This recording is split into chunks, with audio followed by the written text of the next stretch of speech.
بسم الله والحمد لله والصلاة والسلام على رسول الله وعلى آله وصحبه ومن والاه إلى يوم الدين وبعد سبحانك لا علم لنا إلا ما علمتنا إنك أنت العليم الحكيم رب زدنا علما يا كريم رب زدنا علما يا كريم رب زدنا علما يا كريم رب اشرح لي صدري ويسر لي أمري واحلل عقدة من لساني يفقهوا قولي.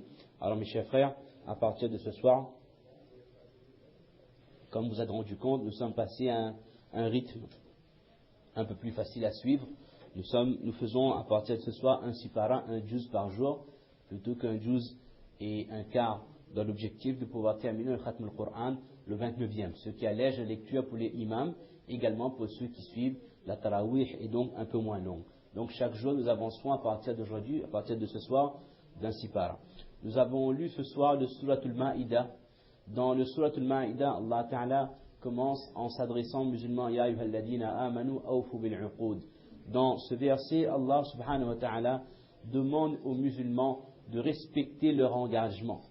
Et les commentateurs du Coran disent que lorsqu'Allah Ta'ala demande aux musulmans de respecter leur engagement, ces engagements, qu'ils soient pris avec des musulmans ou avec des non-musulmans, il n'y a aucune différence par rapport à la parole qu'on peut donner à une personne dans les relations, dans le travail, concernant notre honnêteté et nos transactions avec les gens. Il n'y a strictement aucune différence entre le fait de traiter avec un musulman et de traiter un non-musulman. Autrement, ça aurait été une religion discriminatoire qui ordonnerait aux musulmans d'agir correctement avec leurs semblables coreligionnaires et de négliger ceux qui n'ont pas la foi. Mais ce dîn n'est pas un dîn injuste. C'est un dîn avant tout qui a pour objectif d'amener la quiétude, la paix, la stabilité dans une communauté pour que toutes les religions peuvent cohabiter.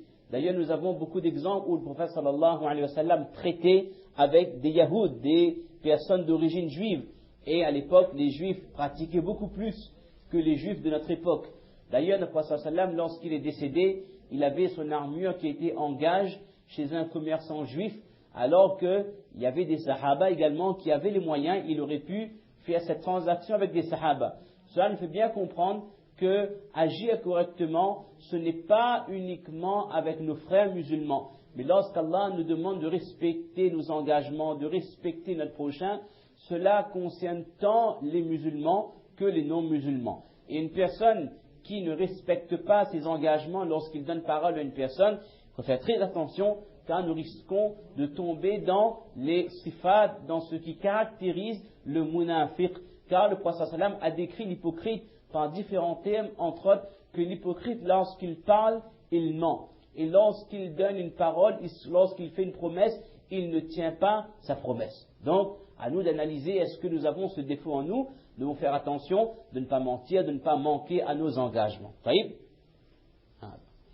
Également, autre verset qu'on a lu aujourd'hui, c'est un verset que nous connaissons tous par cœur. وَتَعَاوَنُوا عَلَى الْبِرِّ وَالتَّقْوَى وَلَا تَعَاوَنُوا عَلَى الْإِثْمِ وَالْعُدْوَانِ.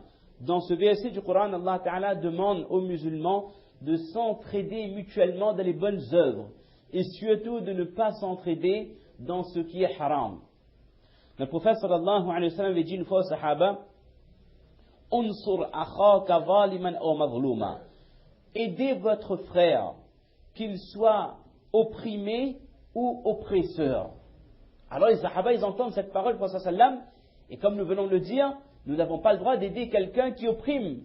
Même si c'est un musulman qui opprime quelqu'un qui n'est pas musulman, nous n'avons pas le droit de le soutenir. Parce que cette personne qui n'est pas musulmane, c'est avant tout un être humain. Et nous n'avons pas le droit d'aller à l'encontre des droits d'un être humain. Ça, c'est haram. Et là, le prophète dit aux sahaba, aidez votre prochain, qu'il soit oppresseur ou qu'il soit opprimé. Alors les sahaba, ils ont compris qu'on aide notre prochain lorsqu'il est opprimé, ça c'est clair. Mais lorsqu'il est oppresseur, pourquoi il faut l'aider?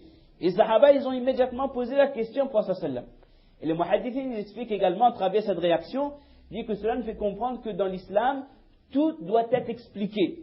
Il ne doit pas y avoir de phrases ambiguës. Lorsqu'on n'a pas compris quelque chose, il ne faut pas hésiter à demander. Il ne faut pas se dire qu'un non, on n'a pas le droit de demander parce qu'après on va dire qu'on doute ou autre chose. Non, c'est un dîn qui a été révélé pour que les hommes le mettent en pratique. Les textes doivent être compris de la part de tout le monde. Si nous avons des questions ou des doutes même, ça arrive. Shaitan met des doutes dans notre esprit sur le destin ou sur d'autres choses. Il ne faut pas hésiter à demander. Si vous voyez, il y a une personne qui a la possibilité de vous apporter, maintenant il faut demander aux bonnes personnes, ceux qui peuvent vous apporter des éléments de réponse concrètes basés sur le Coran et les hadiths, il ne faut pas hésiter à demander. Mais ce qu'on doit bien comprendre, c'est que dans l'islam, il n'y a strictement aucune ambiguïté. Tout a été fait pour que l'homme comprenne qu'est-ce qu'il croit et qu'est-ce qu'il pratique. D'accord? Les Sahaba immédiatement dit au prophète d'Allah, ils ont dit, Ya Rasulallah, Hada nusratuhu mavruma. Au prophète d'Allah, aider quelqu'un qui est opprimé, ça oui, on comprend. فَكَيْفَ أَنْصُرُهُ إِذَا كَانَ ظَالِمًا. Comment est-ce qu'on peut aider quelqu'un qui est zalim, qui opprime une autre personne?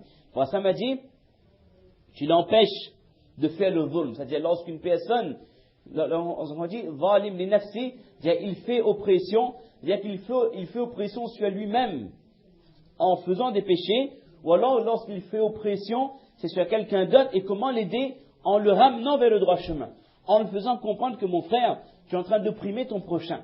Ce que tu es en train de faire, pardon, est injuste.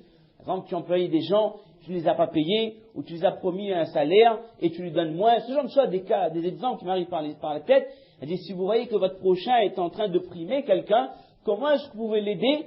En le faisant comprendre que ce qu'il fait n'est pas bon, et qu'il aura des comptes à rendre, car le zulm, c'est une action détestée par Allah.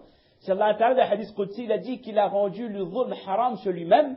Allah ne prime personne. Bon, beaucoup d'ayats, de versets du Coran, ils répètent qu'Allah ne fait pas de pression sur les gens. Et donc Allah Ta'ala a rendu également haram sur les gens. Fala tazalamu.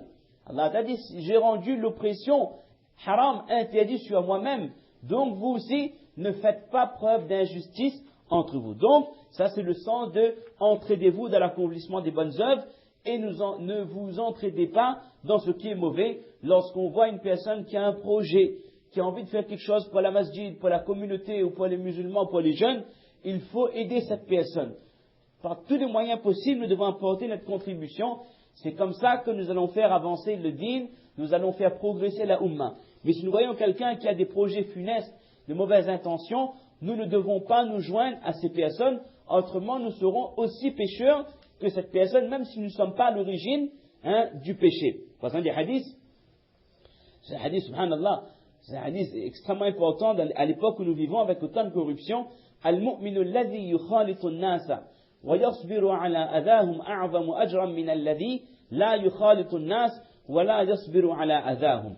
Voici le hadith que le musulman qui vit parmi les gens et qui fait preuve de patience lorsque ces gens, ils l'importunent, alors ce musulman a plus de récompense que celui qui s'est isolé des gens et qui donc n'a pas à faire preuve de patience dans les relations avec les gens. Donc, c'est une grande question. Il y a beaucoup de gens parfois, surtout à notre époque, qui disent